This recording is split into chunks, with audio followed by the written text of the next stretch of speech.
Bismillahirrahmanirrahim. Assalamualaikum warahmatullahi wabarakatuh. Selamat datang kembali bersama kami di channel Azril Hidayat. Teman-teman sekalian, sahabat sekalian, dalam kesempatan yang baik ini kembali kami akan mengabarkan informasi terbaru terkait pelaksanaan P3K untuk jabatan fungsional guru di tahun 2022. Dalam video ini kami sampaikan update terbaru dari BKN mengenai seleksi P3K ini. Silahkan simak video ini hingga akhir sehingga teman-teman bisa mendapatkan informasi terbaru terkait pelaksanaan seleksi P3K di tahun 2022 ini. Namun sebelum teman-teman kita bahas, sebelum masuk di pembahasan, silakan bagi yang baru saja menemukan channel ini, silahkan support channel kami dengan cara subscribe dan jangan lupa nyalakan lonceng notifikasinya sehingga teman-teman bisa mendapatkan notifikasi ketika kami mengupdate informasi terkait pelaksanaan ASN P3K untuk jabatan fungsional guru. Nah, kita langsung saja ke pembahasan. Jadi teman-teman sekalian, kami telah dapatkan satu file di mana ini adalah paparan dari BKN terkait P3K untuk jabatan fungsional guru di tahun 2022. Paparannya adalah paparan terbaru, file terbaru yang dirilis oleh Badan Kepegawaian Negara. Di dalam file ini terdapat banyak hal, terutama bagaimana proses seleksi CASN di tahun 2021, kemudian bagaimana yang akan dilaksanakan di tahun 2022. Namun yang akan kami bahas yang menjadi hal sangat penting bagi kita sekalian adalah di sini terdapat bagaimana pelaksanaan CASN tahun 2022 dari proses pendaftaran P3K gurunya, kemudian sampai dengan jadwalnya, jadwal seleksi CASN tahun 2022, kepastian dari akan dibukanya seleksi CASN atau seleksi P3K untuk jabatan fungsional guru di tahun 2022 ini. Jadi teman-teman, mari kita bahas. Yang pertama adalah kita bisa lihat dari bagaimana rencana pelaksanaan CASN di tahun 2022.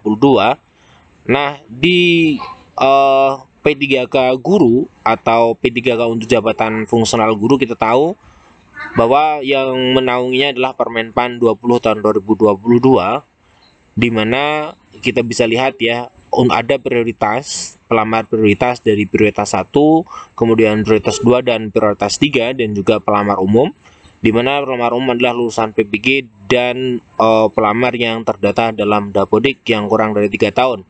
Nah, ini sudah sering kali dibahas, namun teman-teman kita bisa lihat bahwa yang perlu teman-teman cermati khususnya untuk pelamar prioritas adalah di sini teman-teman, bahwa prioritas 1 ini nantinya pelaksanaan di dalam rekrutmen itu prioritas 1, prioritas kedua dengan pelamar umum itu akan berbeda timelinenya, akan berbeda dalam pelaksanaan seleksinya, atau dalam proses menjadi ASN itu ada 2 proses yang berbeda.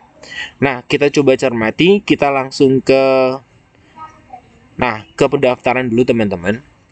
Nah, di proses pendaftaran ini atau proses pendaftaran P3K guru tahun 2022, di mana yang pertama ini yang menjadi teman-teman harus pahami adalah semua peserta termasuk prioritas dan umum itu melakukan login atau pendaftaran pada akun SSCASN, portal SSCASN, di mana nanti dalam portal tersebut akan divalidasi data kependudukan dan filter Dapodik. Nah, filter Dapodik ini itu akan secara otomatis mengklasifikasikan teman-teman dari menjadi prioritas pertama, kemudian apakah menjadi prioritas kedua, apakah menjadi prioritas ketiga, atau menjadi pelamar umum.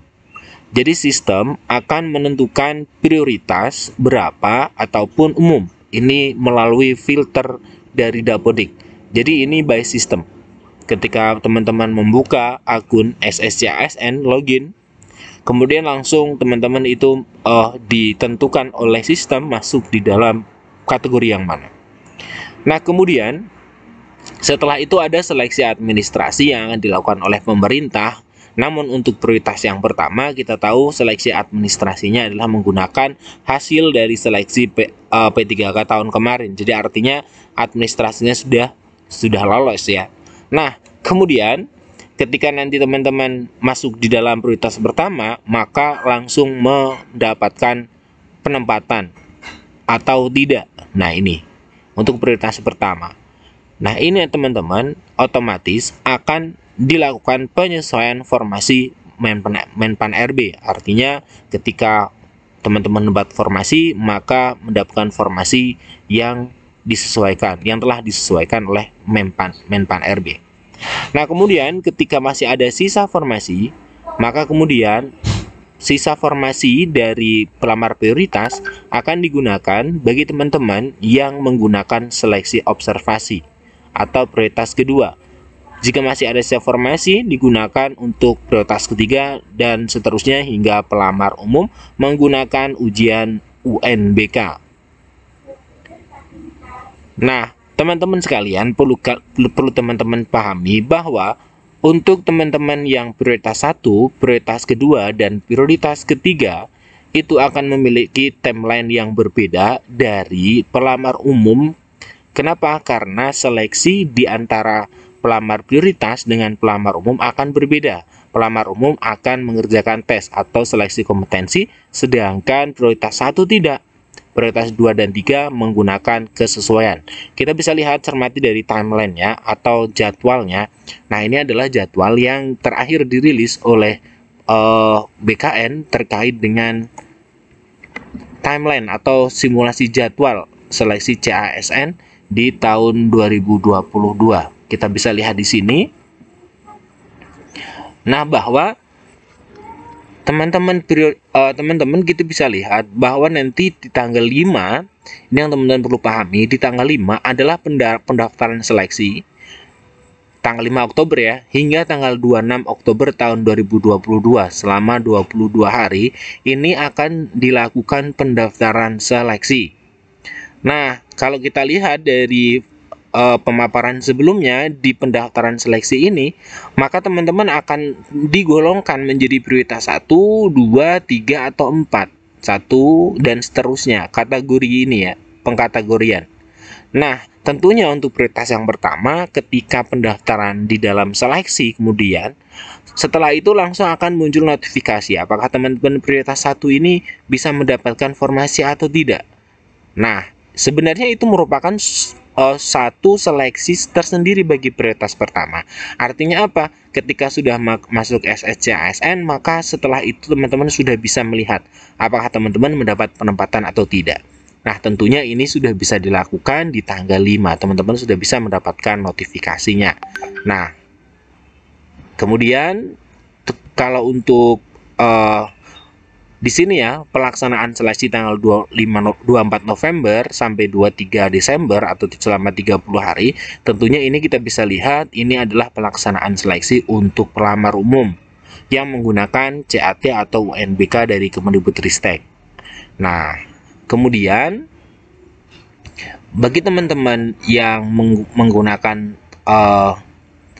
seleksi verifikasi atau penyesuaian dari P2 dan P3, maka tentunya nanti teman-teman juga melewati seleksi administrasi tersebut lebih dahulu dari tanggal 5 sampai tanggal 1 November, maka kemudian setelah itu ada pengumuman pasca sanggah. Nah, setelah itu maka teman-teman bisa mengikuti ini ya, pelaksanaan verifikasi yang dilakukan oleh Kemendikbudristek, tentunya dengan seleksi yang cukup berbeda karena tidak menyelesaikan tes, hanya penilaian yang dilakukan oleh kepala sekolah, pengawas, dan juga guru senior ya teman-teman ya.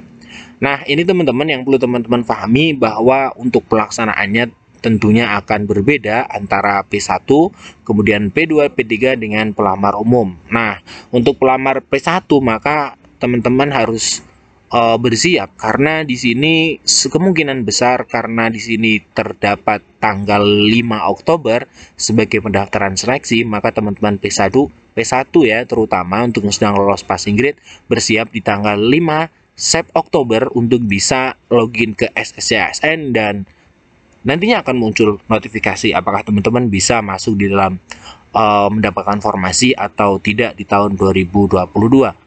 Nah, setelah itu baru teman-teman bisa menentukan apakah teman-teman ingin mengikuti anjuran dari pemerintah dalam ini adalah Kemendikbudristek ketika tidak mendapatkan formasi kemudian mengikuti seleksi kesesuaian dengan turun menjadi P2 atau P3, itu semuanya adalah merupakan pilihan dari teman-teman sekalian. Nah, sekian informasi dari kami, semoga yang sedikit ini bermanfaat. Tetap semangat teman-teman. Semoga teman-teman semuanya bisa menjadi ASN P3K di tahun 2022. Assalamualaikum warahmatullahi wabarakatuh.